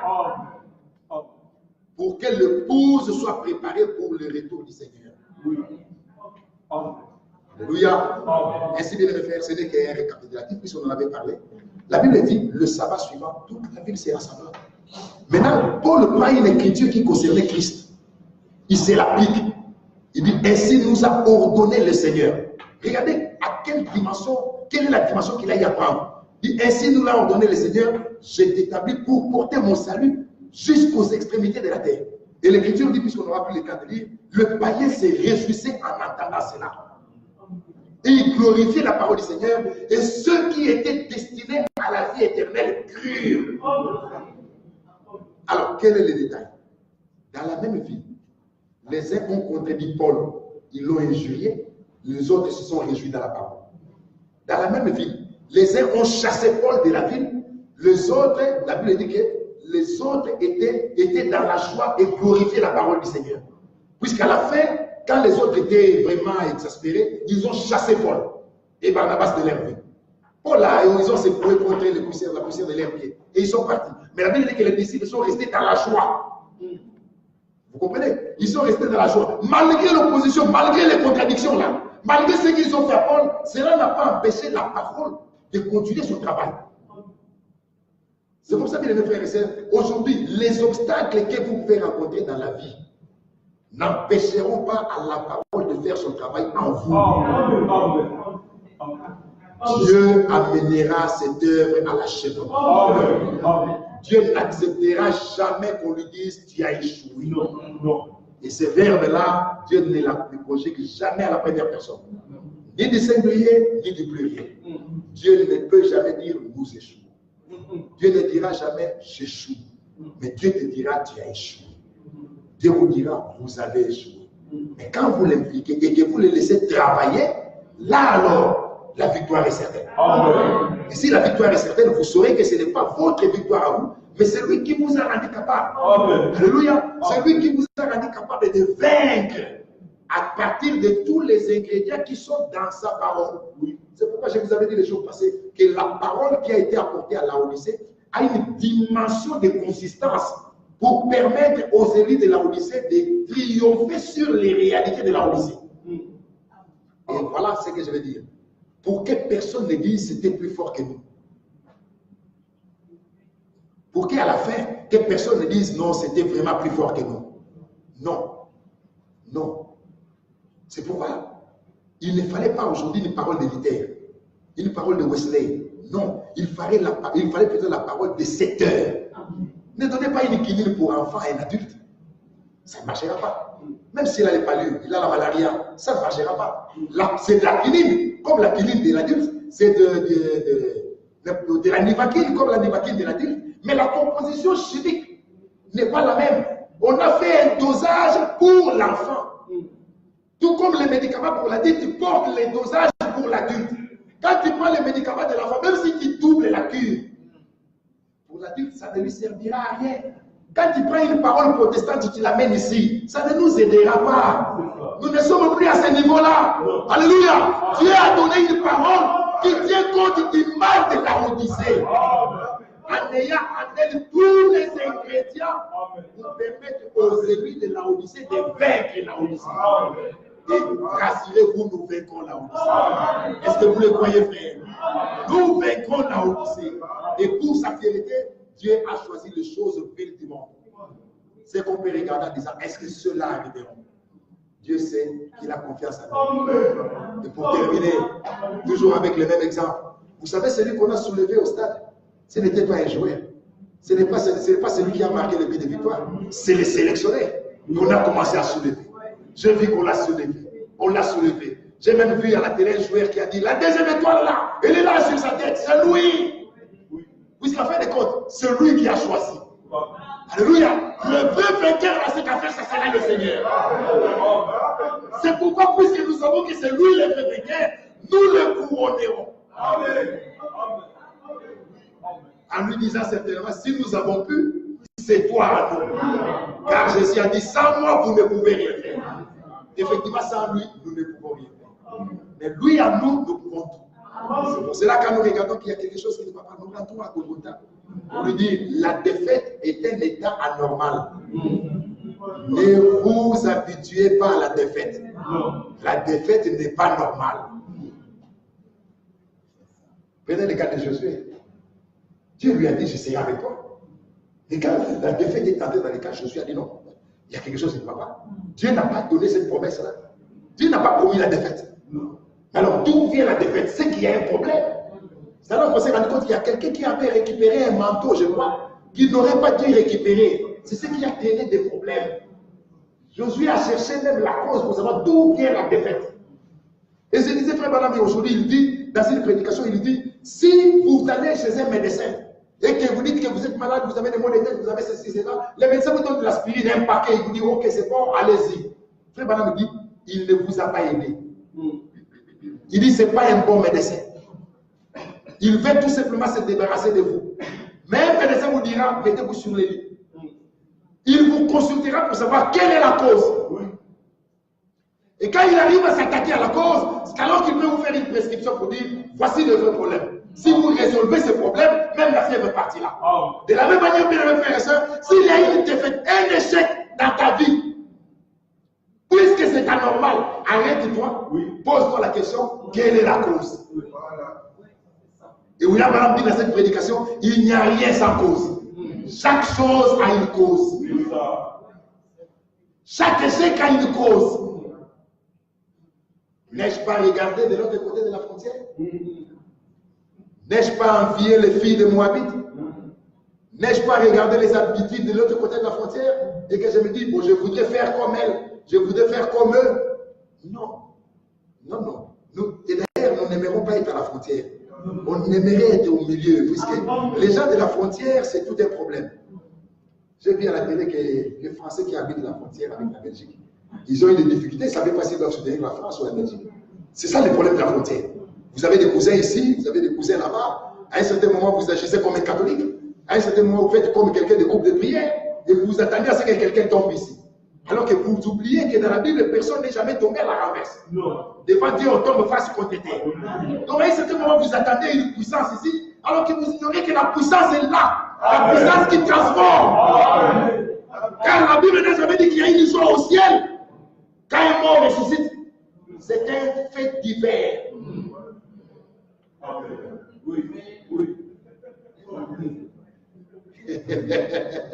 Ça me fait du bien, j'ai envie de vous retenir encore.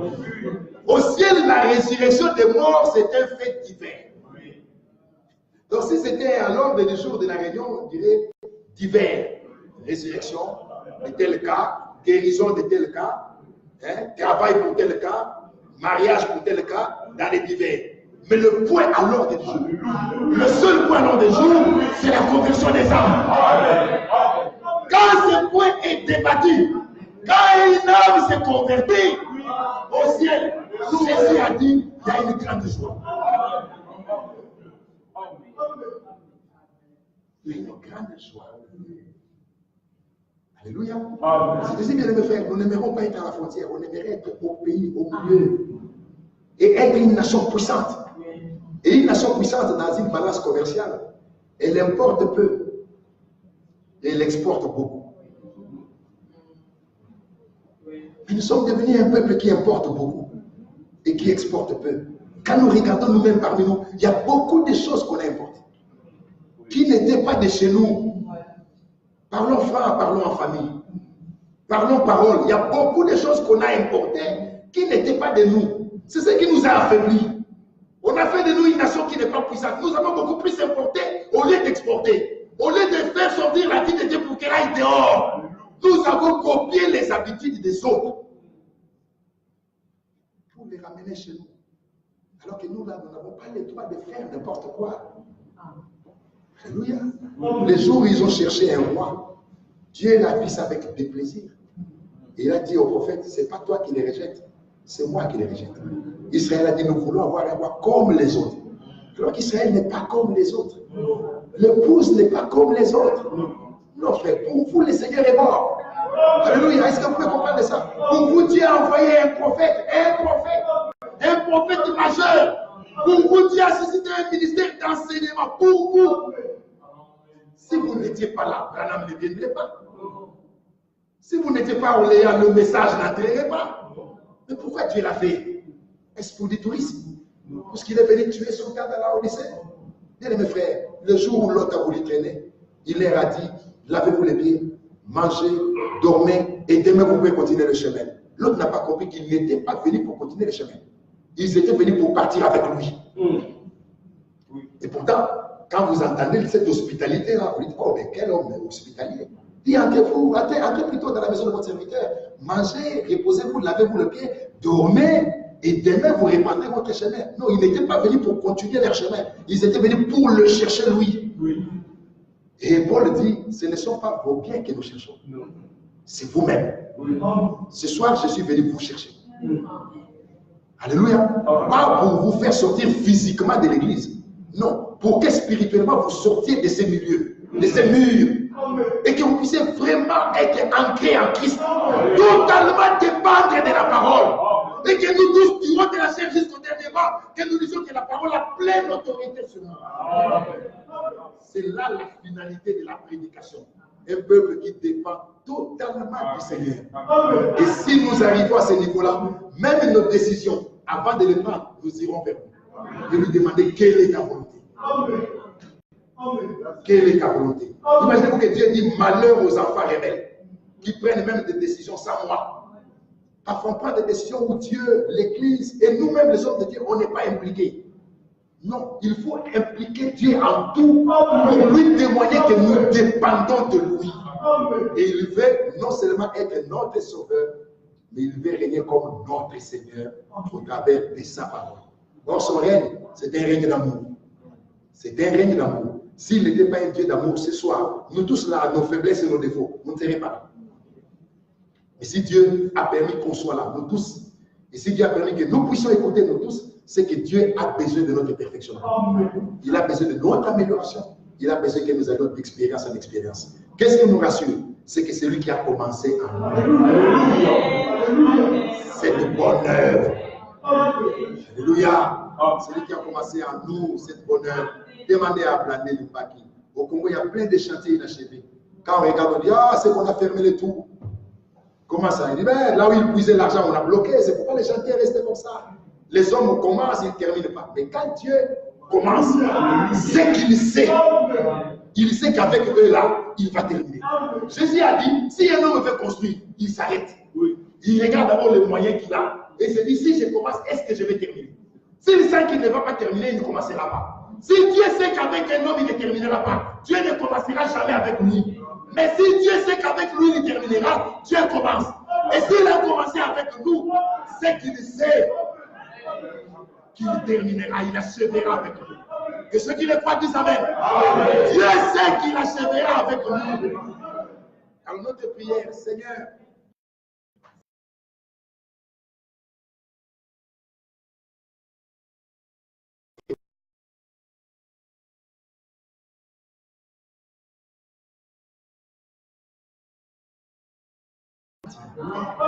et Dieu est capable. À celui qui peut voir le capable. À celui qui peut vous préserver de toute chute.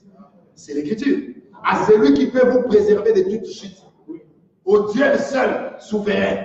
Alléluia. Paul dit aux Hébreux qu'il nous rende capables de toute bonne œuvre pour l'accomplissement de sa volonté. Que la paix de Dieu soit avec nous. Amen. Que Dieu vous bénisse. Vénérés voyageurs, voulez-vous arriver à la fin? Voulez-vous arriver à la fin? Comptez sur le Seigneur. Soyez sincères envers votre Dieu. Que Dieu vous bénisse. Mon frère Mika, approchez, frère.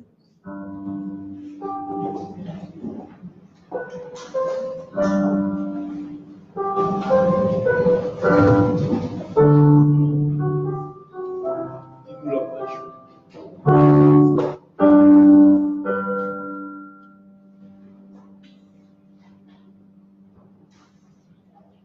Quelle puissante parole.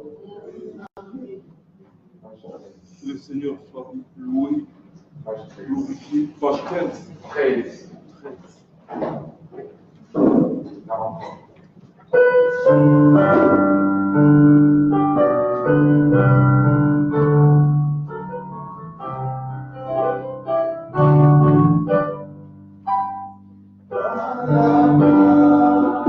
Au pied du Maître, à genoux, je fais mon choix.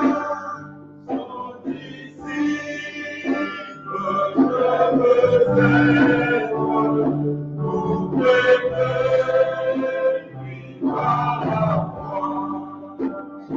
Éviter sa péché libre, il demande de sa main. Sur le monde, dans les péris, lui mon bonheur d'équipe à la croix. À la croix, au pied du Maître, à genoux, et je fais mon choix. Son disciple, je veux être pour prêter lui ma main. Et prions au soir splendide, la joie de dans mon cœur.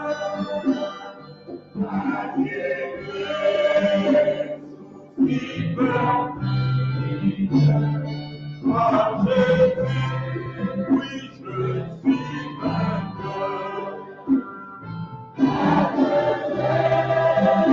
Ne convoitise ni mon cœur qui m'étonne pas. Je mourrai avec promise dans le sang de ton à la croix, au pied du Maître, à genoux, je fais mon choix. Son disciple, je veux être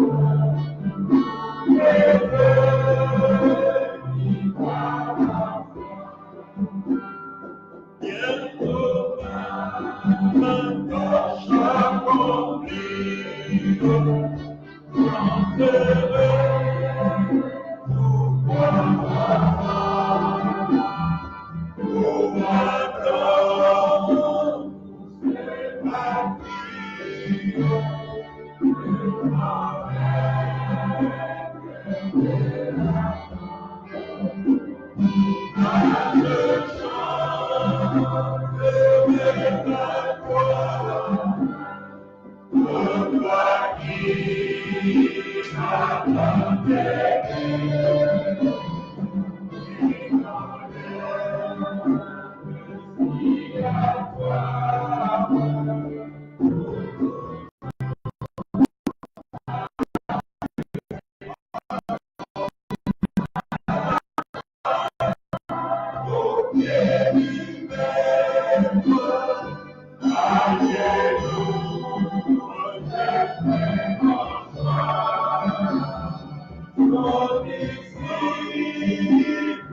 Nous allons remercier le Seigneur parce que sa parole ne retourne pas à lui sans effet, sans avoir accompli ce dont pourquoi elle est envoyée. Remercions tous les seigneurs de sa parole. Croyez que vous avez reçu ce que la parole a préparé pour chacun de nous. Et dans sa présence, nul ne retourne comme il était venu. La parole est agissante. Dieu a mis tous les ingrédients qu'il faut dans sa parole pour ce temps, il nous l'a dit. Nous le remercions pour tout cela. Nous sortons d'ici avec une grande confiance. Alléluia. Il a fait de nous un royaume, le roi et le sacrificateur. Pour Dieu son Père, qu'à lui soit la gloire, l'honneur et la puissance. Merci Seigneur. Merci pour le croissant de nos pieds. Merci parce que tu as pris, Seigneur, tous nos fardeaux. Tu as dit, venez à moi, qui est fatigué, changé, je vous donnerai du repos. Nous te remercions pour tout ce que tu as fait pour nous. À toi soit la gloire, à toi soit la louange. Merci pour nos frères partout où ils sont, car la parole est partie jusqu'aux extrémités de la terre, pour toute langue, toute nation. À toi soit la gloire. Bénis ton serviteur, par qui tu nous as parlé. Donne-lui encore, Seigneur, en abondance, par qui il sera lorsqu'il ouvrira sa bouche. Oh Seigneur, qu'il puisse faire connaître le mystère de ta parole, que tes enfants soient bénis partout où ils sont, au nom du Seigneur Jésus. Alléluia.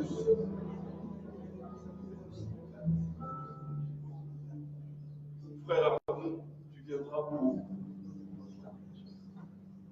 rendre gloire au Seigneur pour sa parole.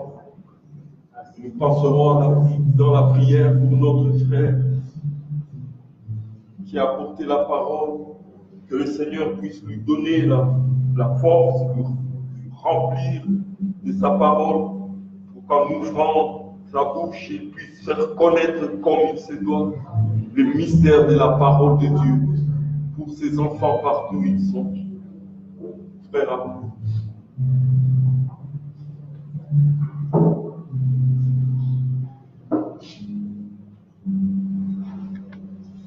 Bien-aimé Père Céleste, Seigneur, nous nous approchons du trône de ta grâce en cet instant pour te dire simplement merci. Merci, ô Dieu puissant, pour cette réunion bénie que tu nous as accordée. Merci pour ta parole puissante qui nous a été annoncée. Seigneur, comme la pluie et la neige ne tombent sans avoir arrosé et fécondé la terre, sans avoir donné la sémence au semeur et du pain à celui qui mange, ainsi en est-il de ta parole qui est sortie de ta bouche. Elle ne retourne pas à toi à vide sans avoir accompli le pourquoi tu l'as envoyé. Oh, fais cela ce soir, Seigneur. Bénis ton serviteur, le vase par lequel tu as utilisé encore ce soir pour nous. Bénis sa famille, remplis-le davantage, de manière à ce que, à chaque occasion que tu accorderas, lorsqu'il ouvrira sa bouche, que Christ soit pleinement dépeint et annoncé. Oh Dieu, que devons-nous te dire d'autre sinon que te dire merci? Merci pour Golgotha. Merci pour le prix qui a été payé. Merci pour le pardon de nos péchés. Merci pour la mort de Jésus-Christ, car il a mené nos péchés au loin par son ensevelissement. Merci pour la résurrection de Jésus-Christ d'entre les morts, car par cette résurrection, il nous a accordé sa justice. Aujourd'hui, quand tu nous regardes, tu nous vois juste et sans péché. Merci. Car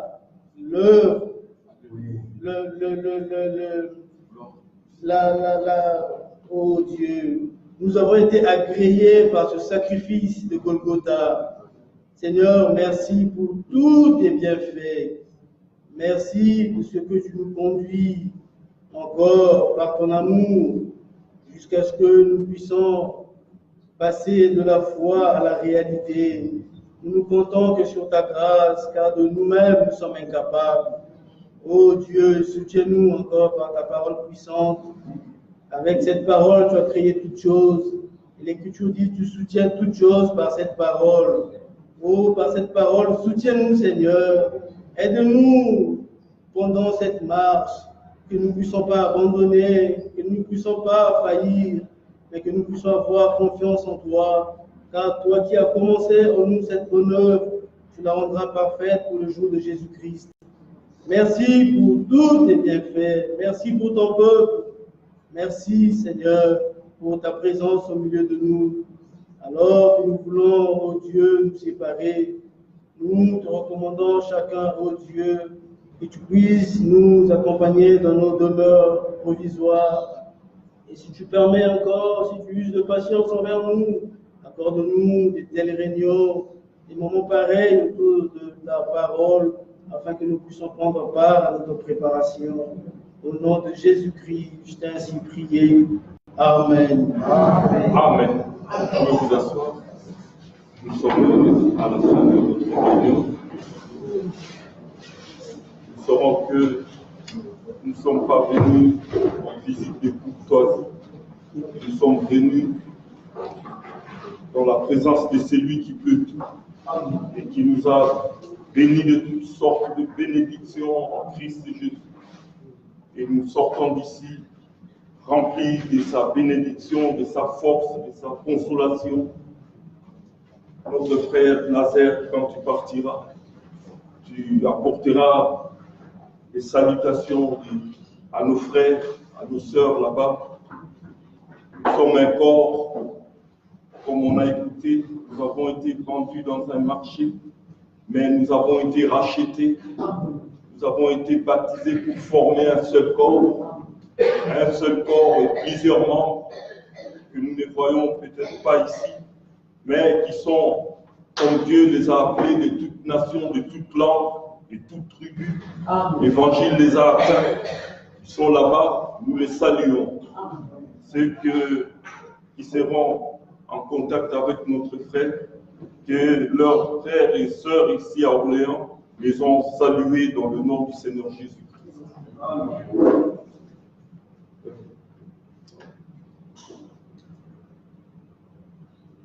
Nous avons les salutations des frères Félix de Bumbu et de frère Didier de Paris.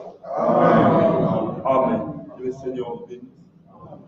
Nous sommes à la fin de notre réunion. Frère Marc, il n'y a pas de communiqué, donc nous nous retrouverons ici vendredi à 19h30 et dimanche à 10h. Frère, que Dieu soit avec vous.